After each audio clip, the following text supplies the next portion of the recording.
que básicamente, tal vez decir inducido, accidental o en su defecto con intento de suicidio, ¿sí? Probablemente no podamos ver muy próximo, o si tienen la suerte para ustedes, pero no para el familiar o el paciente, haber ingerido algo que fue tan nocivo para el esófago que podía terminar en una mediastinitis, porque puede llegar o podía llegar a una perforación de ese esófago, ¿no?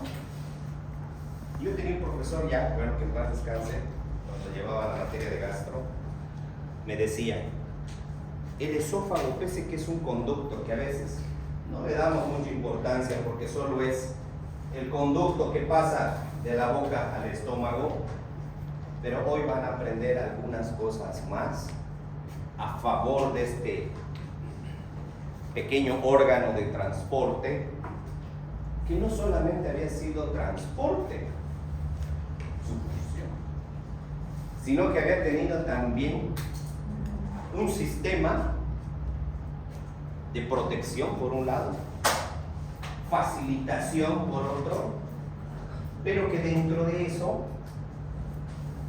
puede producir lo que están viendo, esta pequeña animación, ¿sí? Uno cuando está acostado tiene una válvula acá que teóricamente debería ser bien competente para impedir que el contenido gástrico salga hacia la boca, ¿sí? No quiero dar ejemplos, pero ¿alguna vez alguien se ha vomitado cuando estaba ebrio? Sí. ¿Se ha dado cuenta cuando ya estaba en la nariz? Sí. Bueno, en ese caso, por ejemplo, no es que sea el estado de conciencia el que te ha producido ese reflujo y vómito posterior, sino que el alcohol relaja la fibra muscular lisa.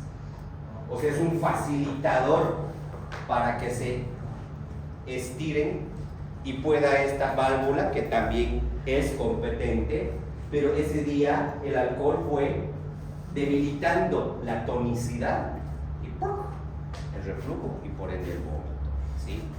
O sea, ¿qué quiero decir? Que hay circunstancias en las que un factor puede desencadenar un reflujo sin tener la incompetencia de esa válvula, sin tener que ser patológico y sujeto a un tratamiento. O sea que ya estamos hablando, me estoy adelantando un poquito, a dos grupos importantes. El reflujo que todos creo que hemos tenido la experiencia de tener, ¿sí?, sea por algún irritativo copioso en condimentos, el café, el alcohol, ya lo hemos dicho, el tabaco, pero que dejo de tomar mañana y no vuelve a ser el problema más, hasta una siguiente oportunidad, que si vuelvo a tomar café puede relajar la musculatura y empezar el reflujo. Pero hay otra variedad en la que incluso esos mismos factores externos, digámoslo de esa forma, persistentes y que después ya tornan a esa válvula esofágica superior incompetente. Ya da, básicamente, si tuviéramos que comprobar o entrar a ver lo que podía haber o lo que debería ser así, ya está entreabierto, ¿sí? No por algo se diría como si fuera en la válvula cardíaca una insuficiencia de válvula, porque eso es a lo que va a llegar. Y esta insuficiencia ya producida, lamentablemente, es irreversible. Podemos controlar la sintomatología, te puedo quitar los síntomas que vamos a aprender, pero tal vez no le voy a poder volver a dar la tonicidad a esa válvula, y progresivamente pasa el tiempo y los años, vamos a ver que este contenido que es ácido va a ir quemando el tercio inferior del esófago.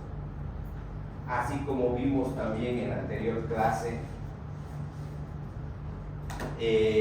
una lesión por cáustico, que es una quemadura de un álcali o un ácido, también esta patología puede terminar produciendo el mismo tipo de quemadura, aunque no me crean. Porque la bilis ya de hecho es ácido. El ácido clorhídrico que está en el estómago, de hecho ya es ácido. O sea que también, no solo en las esofagitis cáusticas, habían sido factores químicos, productos de utensilios para la limpieza domiciliaria, sino que también nuestro mismo cuerpo u organismo puede producir lesiones por el tipo de pH, ¿sí? El pH que vamos a volver a hablar en esta clase, porque todo el cuerpo tiene que estar, entre comillas, en ciertos lugares ácidos y en otros lugares alcalino y en la mayoría neutro. Pero cuando se pasa a un lugar donde está solo como ácido, entra un alcalino, ya produce un problema. O el esófago que no tiene composición ácida, vuelve el contenido gástrico y te hace un problema, ¿sí? Entonces, como ven, esa pequeña animación básicamente nos demuestra que ya el hecho de estar acostado también es un factor de riesgo. Ya el hecho de que estar en la cama y dormido es un condicionante a que en la noche se presente probablemente más comúnmente este problema, ¿sí? Así que vamos a empezar. Acuérdense de ese trayecto. Lo ven de color rojo guindo, no sé cómo se ve en la pantalla. Conducto, músculo, membranoso, ¿sí? Ya hemos dicho también que el tubo digestivo tiene capas, ¿no es cierto? Y generalmente la capa interna o muscular es la que va a tener la agresión. Pero que para que se perfore, tiene que pasar la submucosa, la muscular e incluso la serosa, ¿no es cierto? Entonces imagínense, doctor, pero ¿cómo puede un pinche líquido como la bilis perforar mi esófago? Sí puede. Porque no solamente pues es acción de la bilis, sino también del ácido clorhídrico, o porque al profesor o al paciente también fuma, porque también el fin de semana le echa sus chelas. Entonces hay condicionantes que no solo el hecho de que sus contenidos gástricos son ácidos netamente, van a ser los únicos. O sea, es multifactorial. ¿Dónde está ubicado? En el tórax. El decir tórax ya me está diciendo que el dolor o la molestia va a ser ¿dónde? En el tórax. Olvídense, y eso es un dato para que alguna vez que hagamos una práctica de esta o hagamos un diagnóstico de esto, olvídense que el problema va a estar aquí. Epigastralgia. ¿Por qué? Porque el esófago no está acá en el epigastrio. ¿Se acuerdan la práctica? O en algún momento hemos dicho esófago en el epigastrio. No lo hemos mencionado. ¿Por qué? Porque el esófago está del diafragma para arriba. Hay una pequeña porción, sí, pero no está dentro de lo que se comprendería muy afín al epigastrio. Entonces, quizás la sintomatología la voy a encontrar en el tórax. Por eso alguien ya se adelantó. Retroesternal, ¿no ve? Entonces, ¿qué quiere decir? Que el dolor, incluso, cuidado, vamos a ver después, pero igual, puede confundirnos. Lo común. Doctor, ha venido un paciente que está con un dolor tan intenso que, pucha, es por su pirosis. No, es su reflujo. Le he dado su omeprazol y lo he despachado. Cuando vuelve la familia con policías, ¿qué ha pasado? Mi abuelo ha venido hace 4 horas, ahora se ha muerto, está en mi casa muerto. ¿Sabe? Pero si el omeprazol no lo va a matar, no. Estaba incluso un infarto agudo de miocardio. Y nosotros, por no tener un poco de cuidado en la anamnesis o en el examen físico, lo hemos despachado, ¿sí? No es nuestra clase de cardio hoy día, pero todo dolor precordial, ahora hablaremos un poco de diferencias, quizás el dolor que él o el médico de ese momento confundió, al decir me duele el pecho, confundió que era más pirosis y en realidad le dolía, como les he enseñado esta mañana, la regla del dedo. Yo digo, con un dedo muéstreme, señor o señora, dónde le duele.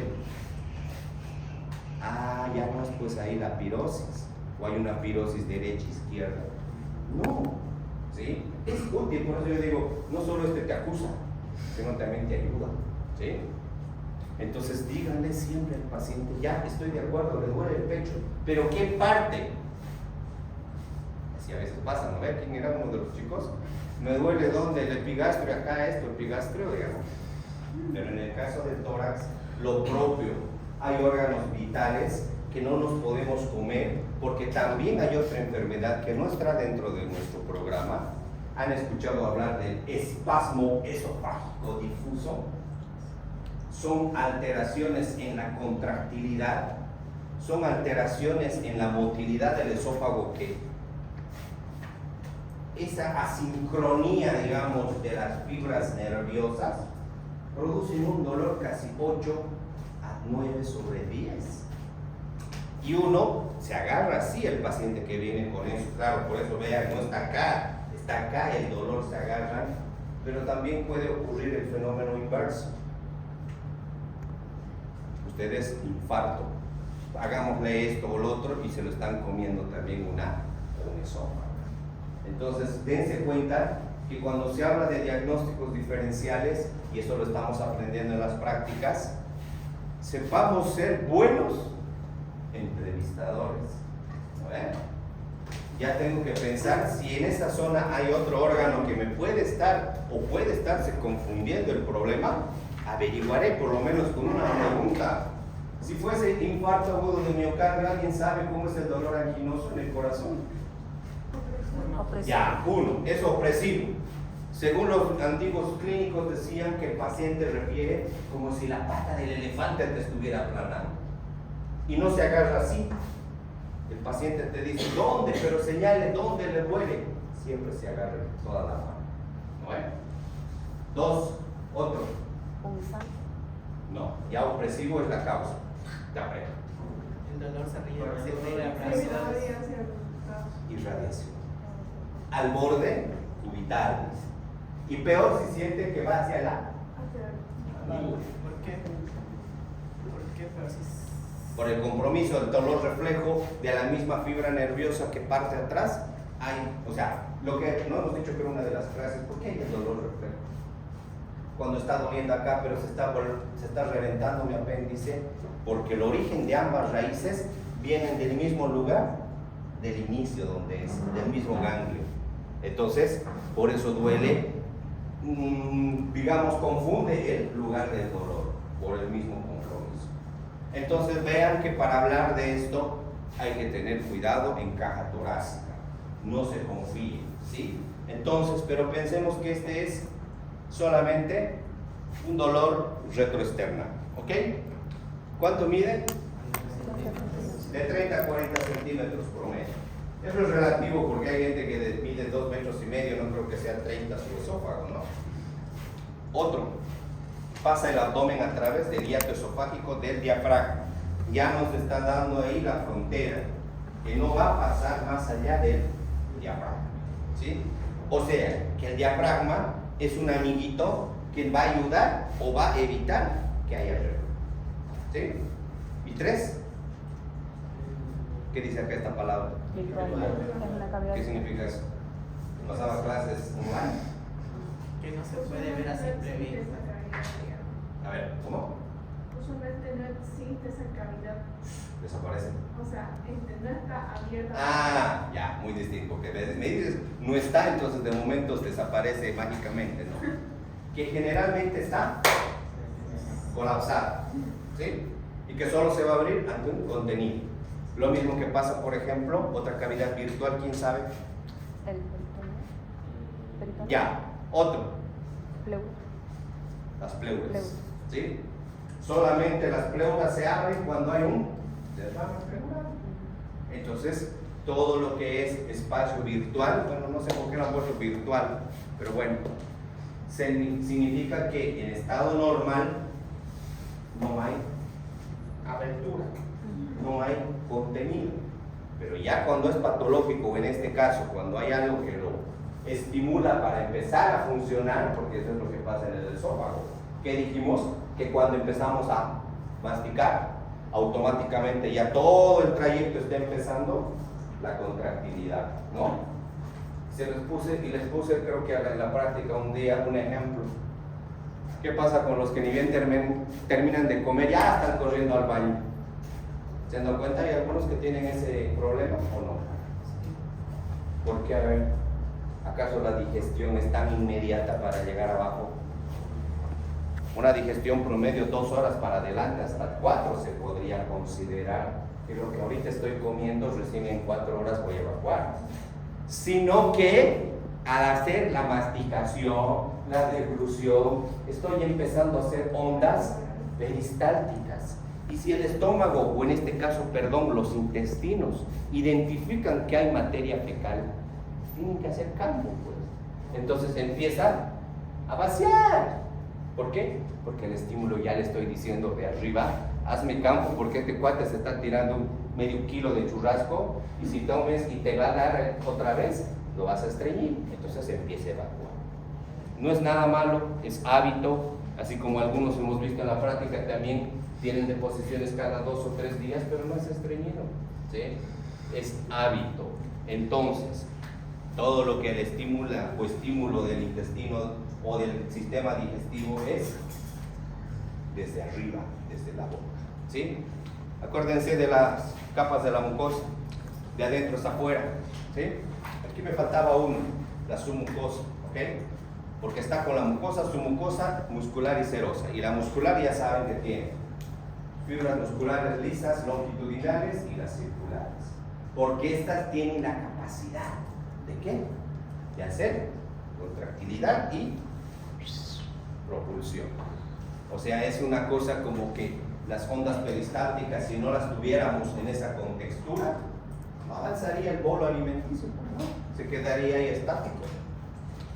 Y por ende, para arriba, el esófago o el esfínter esofágico superior, que está en la faringe con el unión con el esófago, y abajo, a nivel del, un poco por encima del diafragma, ¿ok? Sigamos. Ahí está, definición. Aquí quiero aclarar algo. Y una vez me decía un estudiante, doctor, pero en otro libro yo he leído reflujo gastroesofágico, y usted me está hablando de acá de enfermedad por reflujo gastroesofágico. ¿Es lo mismo? ¿O son dos cosas distintas? Me la puso difíciles a veces. Yo también en mi mente, creo que es lo mismo, no sabía la respuesta. Pero hasta que asumí, y como todos uno reconoce, dice voy a averiguar, vamos a verlo mañana. ¿Y quién tiene a ver una idea? Si es igual o es otra cosa. Igual. ¿Qué es la diferencia? ¿Cuál para ti es la diferencia? Por ejemplo, un reflujo puede ser normal, digamos, porque a veces algunas personas tienen reflujo cuando comen por demás. Ya. Estoy de acuerdo hasta ahí. Ya. Puede llegar a tener un pequeño reflujo. En cambio, una enfermedad ya es constante, digamos, no puede llegar a... O sea, cuando ya es patológico. Sí. Está por ahí. Es como cuando te preguntan, ¿el VIH es lo mismo que el SIDA? No. Porque el VIH solo representa la infección. Pero ya el SIDA como síndrome es cuando esa infección ya ha hecho daño a órganos o a sistemas. Algo similar es acá para que lo entiendan, porque esa pregunta les va a venir alguna vez en las prácticas, no solo conmigo, sino a futuro, siempre caen los chicos. Como dice el doctor, reflujo gastroesofágico. Si hablamos como diccionario, así, simple, etimológicamente solamente, ¿qué es reflujo? Es el retorno. Algo que en vez de ir para su lado, va a retornar para atrás. Que puede o no puede hacer daño, que puede o no puede hacer síntomas, es otra cosa. ¿Sí? Pero cuando ya hablamos de enfermedad por reflujo, es porque la persistencia de ese retorno de donde no debería estar es persistente, es a largo plazo y ya te hizo daño a la mucosa, ¿sí? Porque les digo el doctor, puede que ayer incluso haya bebido, después me he tomado un café y en la noche más soda, qué sé yo, vas a sentir esa epigastralgia o virosis para arriba. Pero yo te hago ese momento una endoscopía, no nada, ¿sí? Pero el cambio de pH que se produjo de forma transitoria o momentánea va a producir el síntoma, ¿sí? Pero ya la enfermedad es básicamente la patológica, la que ya ha producido daño, la que tiene síntomas. Y ahora vamos a ver que en esta enfermedad no solo había dado síntomas locales, hay manifestaciones que lo vamos a ver después y se llaman extraesofágicas, ¿sí? O sea que no solamente van a ser síntomas propios del mismo esófago, sino que hay otros componentes que por culpa de ese reflujito que estamos hablando empiezan síntomas fuera del esófago, ¿sí? Pero en fin, esta es la definición más bonita que le he encontrado y completa, porque en todos los libros van a ver: enfermedad por reflujo gastroesofágico es el retorno del contenido gástrico al esófago. Ya lo sé, digamos, pero no tenía un sentido hasta que encontré esta. Leamos. La enfermedad por el reflujo gastroesofágico, que esto es solamente su sigla, consiste en, ya te está diciendo aquí, manifestaciones clínicas. O sea, ya te está hablando que hay un daño intrínsecamente y por eso ya es un cuadro clínico, o anatómicas. ¿Qué quiere decir eso? Miren, a ver, consiste en manifestaciones clínicas o anatómicas. O sea que me dirán, doctor, que puede haber una incompetencia de la válvula pero sin síntomas. Sí. Yo entro a hacer por alguna otra razón una endoscopía y se fija el endoscopista que la válvula es incompetente, pero le preguntas vos al paciente: oiga, ¿y usted no siente reflujo? Oiga, ¿y usted no tiene daño? No. ¿Sí? Por eso que aquí dice con manifestaciones clínicas, como puede sentir pirosis, dolor retroesternal, lo que quiera, pero entramos con endoscopía y no hay nada todavía. O lo inverso, hay lesión anatómica, pero todavía no hay síntomas. O sea, cualquiera de esas dos variedades contempla enfermedad por reflujo gastroesofágico. ¿No hay basura? Ya. Entonces, ¿qué se presenta? Ahora, como todo, ¿quién es el maldito? El reflujo del contenido gástrico, pero ¿sobre quién? Mucosa. La mucosa, porque si ya no hay daño en la mucosa, entonces no va a haber generalmente sintomatología. ¿Por qué? Ahora ahí me dirá el doctor, pero si usted dice que tal vez hay un daño anatómico pero no molesta, sí, estoy de acuerdo, no lo hay, pero sí hay daño a la mucosa. O sea, la válvula está bien competente, ¿sí? Cierra y abre cuando debe cerrar o abrir, pero cuando se produce el reflujo, vuelve el contenido, no la va a dañar a la válvula, pero sí a la mucosa que está por encima de esa válvula. O sea, no solamente es por incompetencia valvular el reflujo, sino que la definición misma te dice que no le importa el esfínter. El hecho es que esa bilis, ese ácido gástrico o contenido gástrico, lo está irritando la mucosa del esófago, ¿sí? Por eso a veces es un poco confuso en algunas definiciones interpretarlas, por eso la copié esta, que parece medio enredada, pero está resumiendo todo lo que entra dentro de la enfermedad. No estoy hablando de reflujo solo, porque ya han dicho, reflujo puede ser algo que es transitorio, me da un día, mañana estoy normal, ¿sí? Otros dicen, es la presencia de contenido gástrico o duodenal en el esófago que no es precedido, ¿qué dice acá? Este es otro dato bonito, ¿sí? ¿Por qué les digo bonito? Porque el paciente que tiene reflujo no está como el de Mallory Weiss y ¡pum! Lo va a vomitar. El reflujo te viene porque no hay quien haga propulsión, solamente es por gradiente de presión y se va a salir. ¿Sí? Entonces, por eso algunos van a ver que no a los alcohólicos, feo decir, nos ha pasado a algunos, digamos. Pero si no lo he escuchado vomitar y al día siguiente todo esto manchado, ¿no? Pero no porque haya estado tan ebrio, sino porque el alcohol ha relajado la musculatura y el contenido solo ha seguido su curso, nada más, y se ha salido. Muy común en quienes, en los bebés, por ejemplo. El reflujo fisiológico hasta que tengan competencia su válvula, o el niño está cada rato. No hay arcadas, no hay náuseas, no hay por qué tener vómito. Simplemente es retorno de dirección de lo que debería ser al revés. ¿Sí? Bueno, aquí me había adelantado estas dos entidades. Que hay un grupito que ya, eso no los vamos a estudiar, pero ya lo hemos dicho que son fisiológicos. ¿Quiénes? Eventos aislados. Mucha carne anoche, más unos traguitos, mañana me arde, pero pasado estoy normal y no vuelve a molestarme hasta que vuelva a hacer algo similar. No hay nada. Pero ¿qué pasa cuando esta es persistente, frecuente o duradera? Sigo tomando bebida, mañana voy a fumar, que me guste el café, tomo algún tipo de medicamentos que lo vamos a conocer después, o caso contrario, la obesidad. Hay tantos factores de riesgo, ¿sí?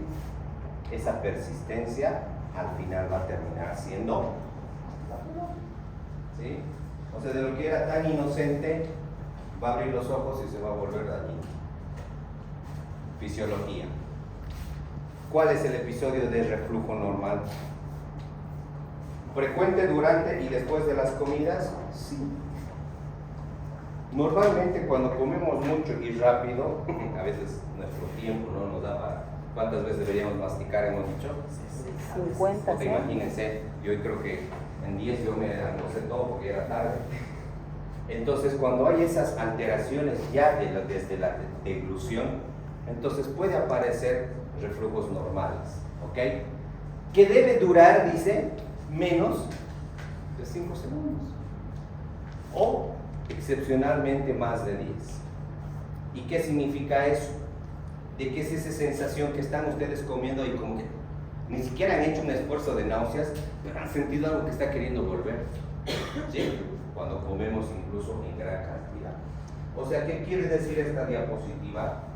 Que nos está reflejando que hay tiempos incluso que no debería sobrepasar para no después tomarlo como patológico. Ahí está. Lean lo que dice arriba. Componentes antirreflujo. Antirreflujo. Ya les dije varias veces, el cuerpo es tan sabio que tiene formas de protegerse, de cuidarse, de evitar infecciones. Pero cuando esto ya se supera por la cantidad de carga viral, la cantidad de tóxico que esté ahí, o lo que quieran pensar en cualquier enfermedad, vence y empieza la enfermedad. Como aquí no es una infección, no es tampoco producto de pacientes que reniegan mucho o liberación de adrenalina, no. Existen 3 mecanismos por los cuales puede vencer estos reflujos fisiológicos y evitar que termine siendo patológico. O sea, que si es que va a volverse mi reflujo patológico, tuvo que haber vencido a estas 3 barreras. Tuvo que haber vencido a la anatomía, como dice ahí, la barrera anatómica, que la voy a describir enseguida, el aclaramiento esofágico, el famoso clearance del esófago. Me dirán, puta, ¿qué es eso? ¿No es en el riñón el clearance? Sí, es una forma de decir donde más se lo he escuchado, pero vamos a ver que ese aclaramiento depende de un volumen y de algo residual, no quiero adelantarme, pero sí hay alguien que va a depurar algo ahí en ese esófago para evitar que se haga daño a la mucosa.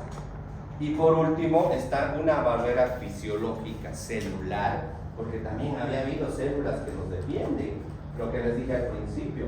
No había sido solamente un tubo inerte que se mueve y que empuja y deja pasar de la boca al estómago, no.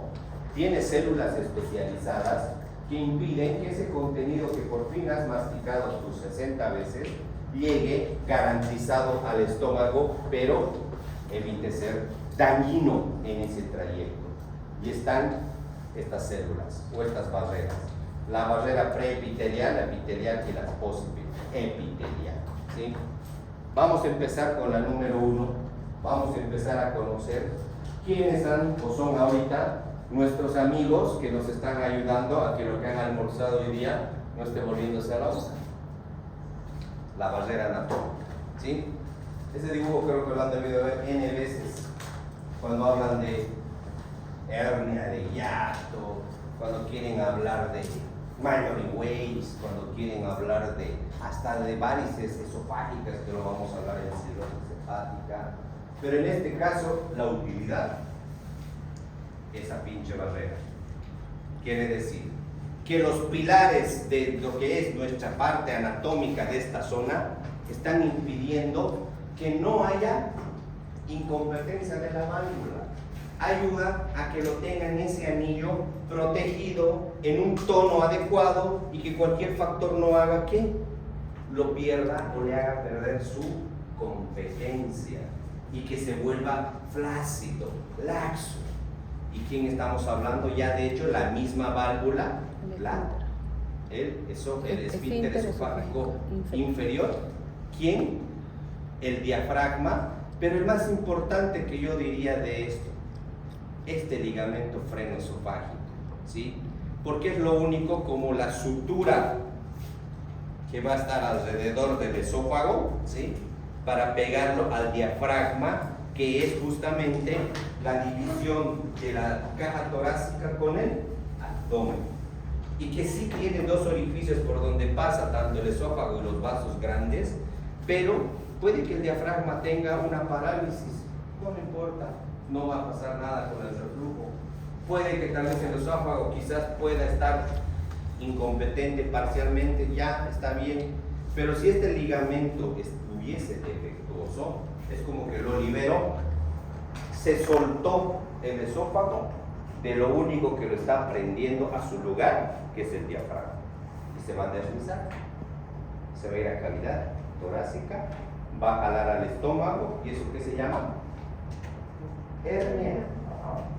Hernia esofágica, o el famoso hernia de hiato. Que todo este contenido, bueno, si está bien fijado los pilares a lo que es el diafragma, se sueltan. Incluso hay casos que casi un tercio del estómago aparece en caja torácica. ¿Sí? Duele, ese sí duele. Entonces, consideremos un esfínter esofágico inferior, un diafragma y los ligamentos freno-esofágicos van a impedir que ese reflujo esté presente. 2. El famoso clearance o aclaramiento esofágico. ¿Qué quiere decir eso de aclaramiento? El esófago había tenido una función, porque dice ahí, ¿no? Tiene la capacidad de eliminar el material refluido o retenido. O sea, ¿qué quiere decir? Yo me echo y siento que algo se está volviendo a mi boca, pero hay unos receptores que identifican el cambio del pH, porque ya les digo, el contenido gástrico es ácido. Entonces, ¿qué ocurre? Va a haber dos tipos, o se van a activar dos mecanismos, ¿sí? Que lo hemos mencionado en la anterior diapositiva. El que corresponde al aclaramiento de volumen y al otro al aclaramiento residual. Me dirán, ¿pero qué significa eso? Cuando se habla de aclaramiento de volumen, ¿qué significa? La capacidad de expulsar prácticamente todo el contenido esofágico mediante ¿quién otra vez? El amigo de nuestro cuerpo, del estómago, peristaltismo y gravedad. O sea, que si bien está sintiendo el cuerpo que hay un reflujo, ¿Qué va a hacer entonces el esófago? ¡Pum! Se activa y empieza a propulsionar, empieza a empujar, lo que quiere devolver a su lugar, ¿sí? Pero ojo, también este paciente, no por algo le decimos a estos que tienen reflujo: señora, ponga 2 ladrillos debajo de sus patas, de su cabecera, porque desde ahora va a dormir semisentado, porque conforme esté en decúbito, facilitamos que haya ese reflujo, ¿sí? Y esto les va a pasar. Muchos que tienen reflujo despiertan como asustados con la comida aquí y se paran de golpe en la noche. Se levantan y ¿qué ha pasado? No se dan cuenta, pero sienten una amargura acá. O sea que el paciente que ya tiene un reflujo patológico despierta en la noche con una sensación de quemazón y no se da cuenta, dice: ay caray, me estaría soñando, debe ser mi gastritis, y se vuelve a dormir. Al día siguiente lo mismo. Por eso que pregunta de oro cuando es una posible sospecha de reflujo: señor, usted cuando está durmiendo, ¿no ha sentido alguna vez que se está vomitando pero no se ha dado cuenta? Ay, sí, doctor, pero era porque he comido harto. No, porque si fuera harto hubiese salido con fuerza y le hubiese dado náuseas y hubiese despertado antes de la arcada. Entonces, la posición, la gravedad significa nuestra posición de recto va a ser algo que va a evitar ese retorno. Entonces a eso se llama aclaramiento de volumen. Pregunta de examen. ¿Ya? Sigamos. ¿Y el aclaramiento residual, a qué se considerará residual? Esto. Estamos hablando de un pH. Estamos hablando que el esófago no tiene un pH ácido para que pueda estar, entre comillas, compatible con el estómago. Pero sí hay alguien que va a amortiguar ese pH. ¿Qué será? El bicarbonato de la saliva. La saliva, que de hecho tiene Bicarbonato. bicarbonato. Y el bicarbonato es el amortiguador o tampón o buffer de los ácidos. O sea que este paciente, al tragar, y eso también hay un número, no me acuerdo, vamos a averiguarlo después. Incluso el cuerpo sabe cuántas veces tiene que deglutir saliva en 24 horas, ¿sí? Entonces, ¿qué significa? Que constantemente nosotros estamos produciendo bicarbonato por la saliva. Y al tragar, como que estamos ayudando a enviar algo que es antiácido, algo que va a impedir la acidez. No por algo ustedes cuando beben agarran el digestán, ¿vieron su composición? Bicarbonato de sodio, puta toma. ¿Pero por qué? Porque estamos neutralizando ese pH, ¿ok? Entonces ya tenemos 2 cosas a favor: lo anatómico. ¿Hasta qué hora me echas así? Así me emociona. No, pero ¿hasta qué hora es? Ah, ya, puta, cuesta media hora, bien. Entonces, ya hay 2 cosas que me ayudan a que no tenga reflujo. Recordemos: la barrera anatómica, el clearance del esófago, y ahora ¿quién?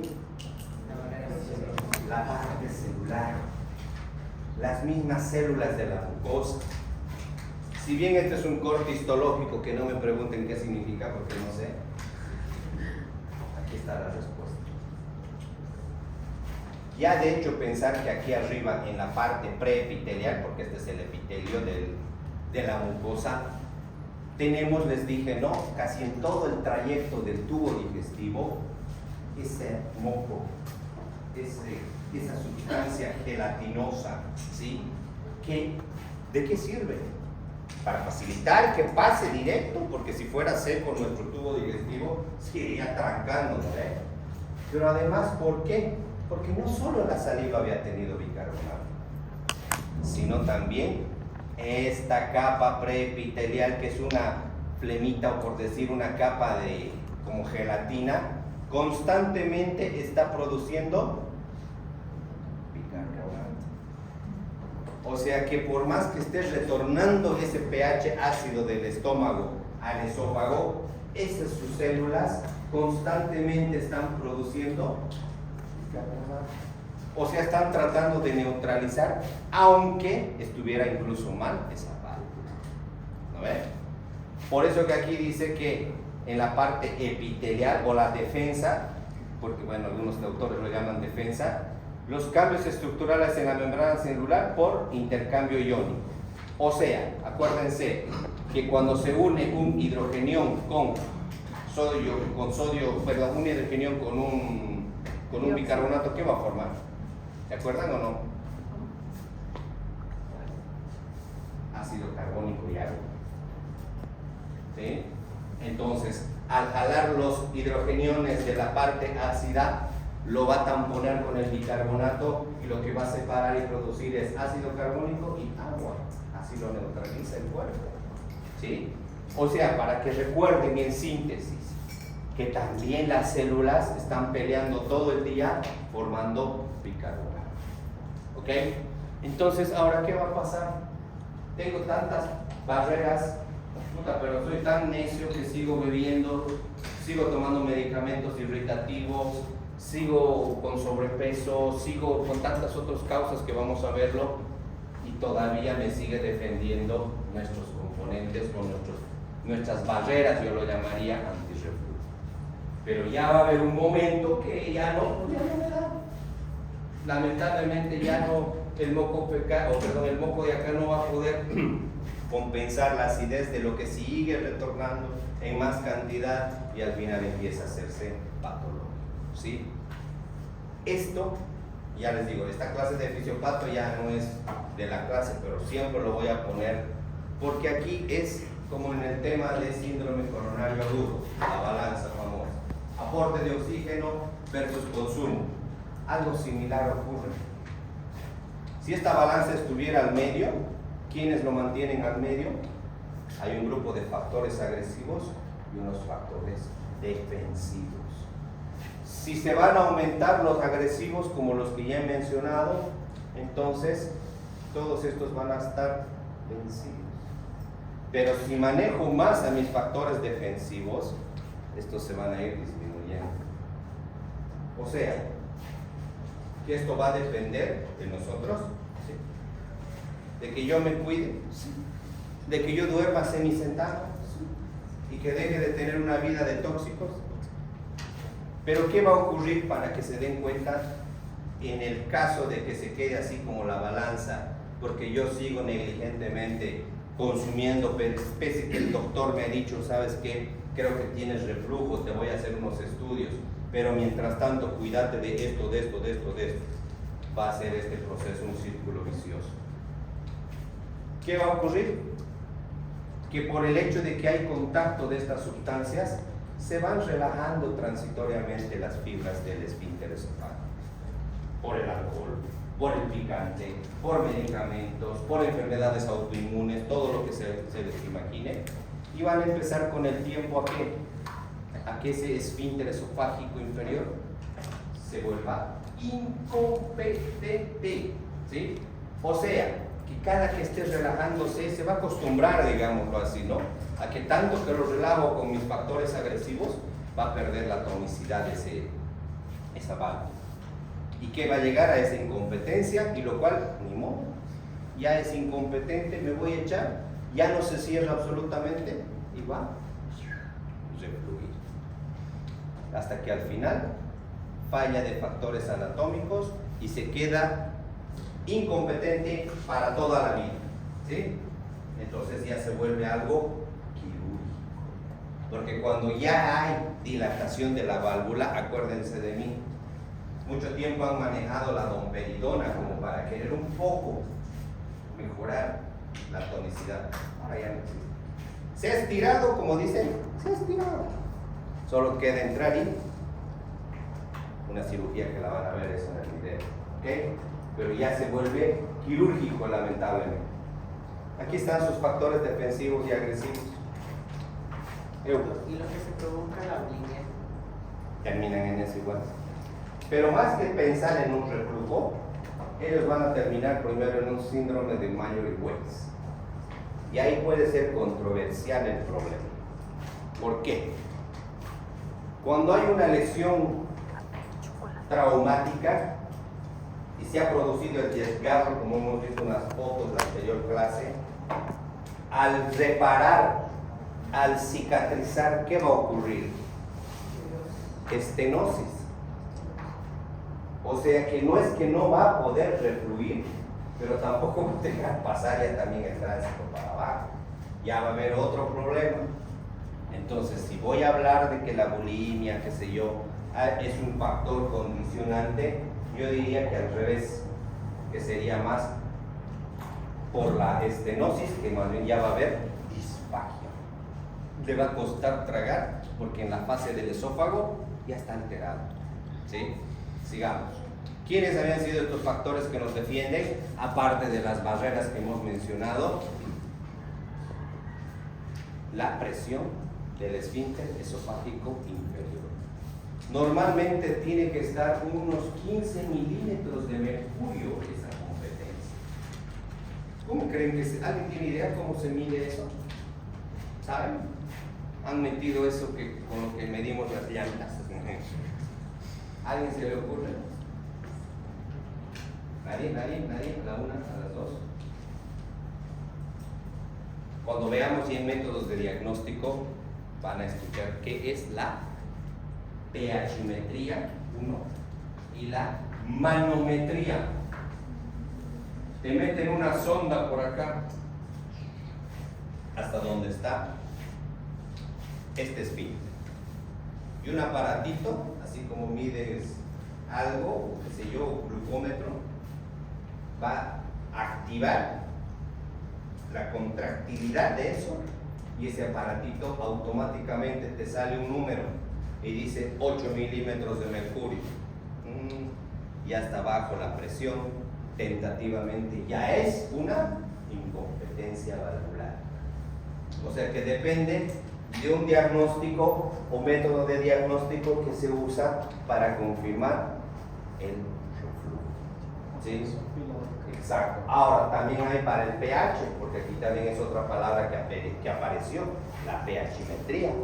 También te dice por un sensor que se mete por la sonda nasogástrica cuánto está manejando entonces el pH de ese tercio que ya por la endoscopía apareció eritematoso, ¿sí? Para saber, digamos, el tipo de daño con el cual ya está esa mucosa. Pero bueno, lo vamos a ver después.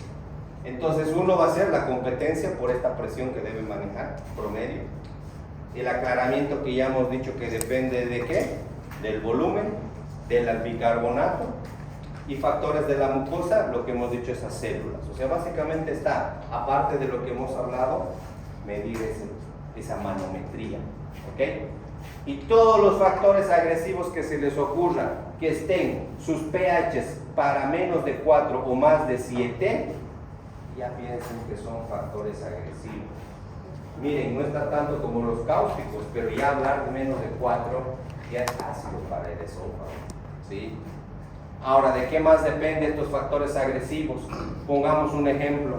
Estamos tomando, qué sé yo, consumiendo muchas sustancias ácidas con un pH de 3. No te va a hacer daño pues a la primera o en una semana. Va a depender de la duración de los episodios de reflujo. Que ya después de un tiempo empieza a aparecer reflujos que ya no estén inducidos por estos agentes agresivos. Básicamente ya van a ser daños espontáneos. Pero bueno, anótense esto, ¿por qué? Porque cuando se le pregunte dentro de los factores agresivos cuánto debe estar el pH para un ácido menor a, y así van a tener conocimiento. Sigamos. Creo que ya nos están presionando psicológicamente.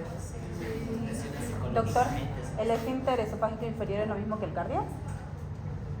No, el cardiac está más abajo. Cierren la puerta. Bueno, factores de riesgo. Vamos a hacerlo un poquito más rápido. Consumo de alcohol, hernias de hiato, obesidad, embarazo, esclerodermia, tabaquismo.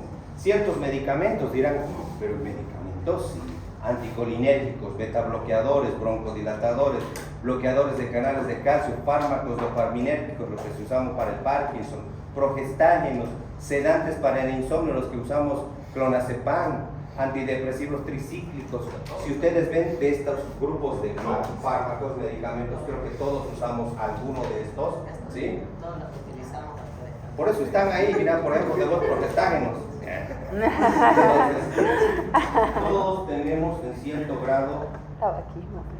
irritación porque su pH de uno de estos algo está produciendo, ¿sí? Bueno, manifestaciones, ahí está. Esto lo quería hacer en una letra grande, porque este es el mandatorio. Si no hay pirosis, consideren que debe ser otra la causa. ¿Y qué es la pirosis? El dolor urente, no se olviden que hay tipos de dolores, urente, retro, External.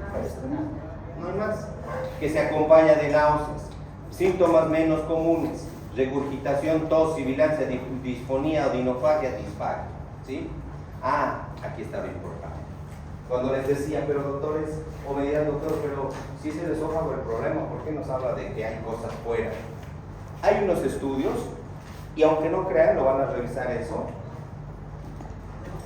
La esofagitis o el reflujo gastroesofágico había sido el causante del asma.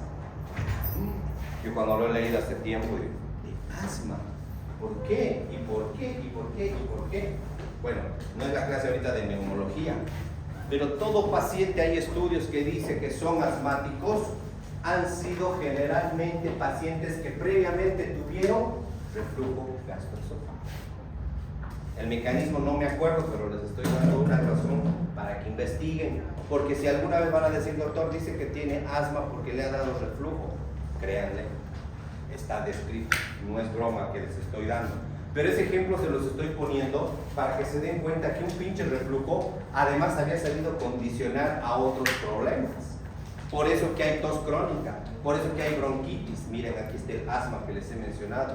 Puede producir abscesos pulmonares, dolor precordial. ¿Por qué? Porque al regurgitar también, ¿se acuerdan de la tapita de acá? Epiglotis. Al dormir no tenemos mucha conciencia de nuestro efecto y a veces se microaspira y se va vía pulmonar. Todo paciente que sea tosedor crónico, también piensen que en algún momento los bronquíticos tal vez no es problema pulmonar. En la noche está haciendo regurgitación y está siendo microaspirado hacia los bronquios, ¿sí? Otro, sensibilidad dental. Tanto ácido que esté constantemente en la boca va a quemar el esmalte. Gingivitis, inflama las encías. Ahora, a nivel otorrinolaringología, laringoespasmo, obvio, porque si está refluyendo y se desvía hacia las cuerdas, no tengo la foto, pero bueno, la quería sacar, hay engrosamiento de las cuerdas vocales, puede haber disfonía porque ya está afectando a la fonación. Todos ya lo hemos hablado, lo mismo, otitis media, hay un conducto que se llama la trompa de Eustaquio que comunica con el oído. Por compromiso puede pasar la infección porque mal que bien un reflujo no viene pues exento de infección. La Escherichia coli está en nuestro cuerpo y puede pasar al oído, ¿sí? Diagnósticos diferenciales, nunca se olviden: un síndrome coronario agudo, esofagitis infecciosa, hongos por ejemplo, la esofagitis por hongos, enfermedades ulceropépticas, cólico biliar, trastornos de la motilidad como lo dijimos al principio, el espasmo esofágico difuso. Aquí esto lo van a revisar, ya es de especialidad, pero me gustaría que lo conozcan. Todas las enfermedades tienen una clasificación de acuerdo a la endoscopía. Si está así es grado A, si está así grado B. Algunos ya de los chicos han visto, les he dado para que vean cómo se ve una endoscopía en informe. Esta es una clasificación de Saba-Miller, ¿sí? Donde nos está hablando de ¿qué? De esas lesiones esofágicas, producto del reflujo, que así se ve una grado 1, grado 2, grado 3, grado 4, hasta llegar a esta que es la peor, el esófago de Barrett, donde tanto tiempo ha estado quemando, llamemos así, esa mucosa, que al final las células las está transformando en malignas. Miren, ¿cómo un pinche reflujo te puede hacer dar un cáncer? Sí, señores, puede. Y la etapa intermedia se llama esófago de Barrett, donde el epitelio plano estratificado se va a ir volviendo cilíndrico, y eso se llama metaplasia, ¿sí?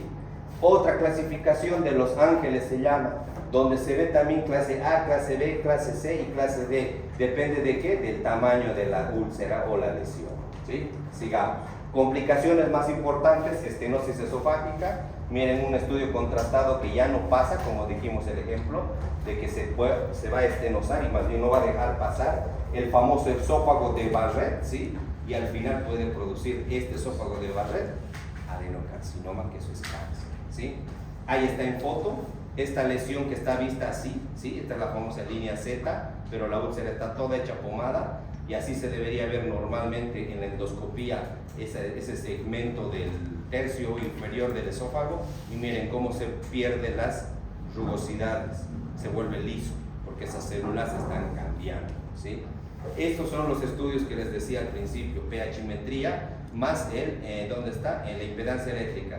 Se introduce esto por la nariz hasta el esófago, y esto automáticamente va a medir uno, facilito. Y la pHmetría o la manometría son estas ondas que se registran y el médico especialista lo interpreta, ¿sí? Y hay otros, los convencionales. El primer estudio que se pide cuando hay sospecha, el estudio Barical. Se le hace ingerir al paciente un contraste oral, y conforme vaya pasando ese contraste oral, los rayos X van sacando foto, ¿sí? Conforme va bajando. Y miren acá, no hay paso de contraste, la estenosis. Tratamiento. El tratamiento es lógico, por decirlo así. Etapa 1, 2, 3 y 4, ¿sí? La 1, modificaciones en el estilo de vida. Ya si está siendo tóxico, deja de ser tóxico, pues ya no tomes y comas lo que estaba escrito. Si tomamos muchos esos medicamentos, deja pues de tomar eso, y así te va a evitar pasar a un barrero. Entonces, 2, voy a usar antagonistas de receptores de H2, la ranitidina. Uso de inhibidores después de la bomba de protones, el omeprazol, esomeprazol, pantoprazol, todos los soles que hay. Y por último, me fallan estos 3, ni modo, ¿qué es? La funduplicatura de Nissen, hay que entrar a operar. Lo único que hay que hacer, ese acodamiento, suspenderlo y pegarlo atrás. Eso es la funduplicatura de Nissen. Y hay otros estudios, perdón, no estudios, me equivoqué, alternativas que se están intentando, no hace más de 4 años, que algunas han ido fracasando, para evitar entrar a cirugía, porque muchos no quieren entrar a cirugía, pero el reflujo puede producir cáncer. Hay una técnica, la endocin, ¿sí? Para que vean. Es como meter una grapadora, ¿sí? Lo meten por ahí un poquito el pliegue donde se está ensanchando la válvula, lo meten y le ponen una grampita. ¿Listo? Suficiente. Ahora hay otro, el procedimiento de Stretta se llama. Meten este balón, ¿sí? Y aquí está el problema de las válvulas. Lo que hacen es que radiofrecuencia. Mandan como unos rayos de corriente eléctrica, ¿sí? Y lo que hacen es estimular a las células de la musculatura lisa de esta zona. Es como que les dan un poquito como fibrosis, puede ser tal vez el término correcto. Al pasar corriente, están queriendo fibrosar, y así va a ser un poco más duro, y lo que quieren es estenosar un poco esa válvula. No se puede, al menos esta ha fracasado, les diré. Ya en países latinoamericanos como Colombia hay reportes que sí ha estado bien un tiempo, pero después ha revertido. Pero esa cicatriz que ya no dejaba tragar ya también. No dejaba salir, sí, pero tampoco dejaba entrar. Malo, ¿no? Y bueno,